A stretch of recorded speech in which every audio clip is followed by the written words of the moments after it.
ഈരാറ്റുപേട്ടയിൽ അധ്യാപകൻ വിദ്യാർത്ഥിയെ മർദ്ദിച്ചതായി പരാതി. കാരക്കാട് UP സ്കൂളിലെ 5ാം ക്ലാസ് വിദ്യാർത്ഥിയെയാണ് പരിക്കുകളോടെ ഈരാറ്റുപേട്ടയിലെ സ്വകാര്യ ആശുപത്രിയിൽ പ്രവേശിപ്പിച്ചത്. വ്യാഴാഴ്ച വൈകിട്ട് പരീക്ഷയുടെ സമയത്താണ് സംഭവം. ഞാൻ ക്ലാസ്സിൽ ചെവിയനായിട്ട് കിടക്കുമായിരുന്നു. അപ്പോൾ ഞാൻ എന്നിട്ട് ചെവിയന് പോയിട്ട് സാറോട് ഈ ക്വസ്റ്റ്യൻ മാറ്റി തരാമെന്ന് ചോദിച്ചു. സാർ ആവശ്യപ്പെട്ട് ഇവിടെ നിന്ന് അടിച്ചിട്ട് ഇവിടെ പിച്ചുകയും ചെയ്തു. അധ്യാപകനോട് സംശയം ചോദിച്ചതിനെ തുടർന്ന് അധ്യാപകൻ കുട്ടിയുടെ തോളിൽ ഇടിക്കുകയായിരുന്നു.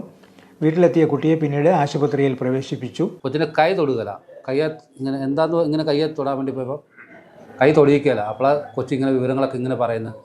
സാറ് ഇടി തന്ന് പിന്നെ പിച്ച് തന്ന് എന്നൊക്കെയുള്ള ഇത് പറഞ്ഞ് ഞാൻ സാറ് ഞാൻ എന്താ ചെയ്യേണ്ടതെന്ന് ഞാൻ സാറിനോട് ഞാൻ ചോദിച്ചതാണ്. സാറിനോട് ഞാൻ ചോദിച്ചത് സാറ് ഞാൻ എന്താ ചെയ്യേണ്ടത്, ഞാൻ ആശുപത്രിയിൽ പോവാ എന്ന് പറഞ്ഞ്. അപ്പം സാറ് പറഞ്ഞ് വേറെ ഒന്നും പറഞ്ഞില്ല. പുള്ളി എന്താ ധാർഷ്ട്യ രീതിയിലാണ് സംഭാഷണം പിന്നെ ചെയ്തത്.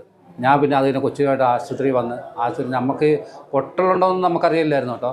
വന്ന് ഡോക്ടറുടെ കാര്യം പറഞ്ഞപ്പോൾ എക്സ്റേ എടുക്കാൻ പറഞ്ഞ് എക്സ്റേ എടുത്തപ്പോഴാണ് പൊട്ടലുണ്ടെന്ന് അറിയുന്നത്.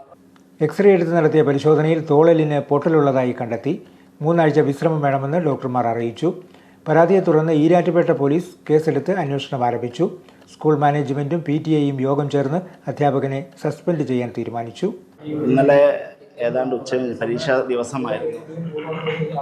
10 വയസ്സായ 5ാം ക്ലാസ് വിദ്യാർത്ഥിയെ സന്തോഷ് എന്ന് പറയുന്ന അധ്യാപകൻ മർദ്ദിച്ചതുമായി ബന്ധപ്പെട്ട് ഞാൻ ഏതാണ്ട് സ്ഥലത്തില്ലായിരുന്നു. വാർത്ത കേട്ടപ്പോൾ തന്നെ നമ്മെ സംബന്ധിച്ച് ഏറ്റവും പ്രധാനമായിട്ട് ഈ അധ്യാപകർക്കെതിരെയുള്ള നിയമ നടപടിയായിട്ട് മുന്നോട്ട് പോകുന്ന കേസുമായി ബന്ധപ്പെട്ടിരിക്കുക. പക്ഷേ സ്കൂൾ മാനേജ്മെൻറ്റ് തലത്തിൽ അടിയന്തരമായി തന്നെ ഇന്ന് PTA വിളിച്ചു ചേർത്തു.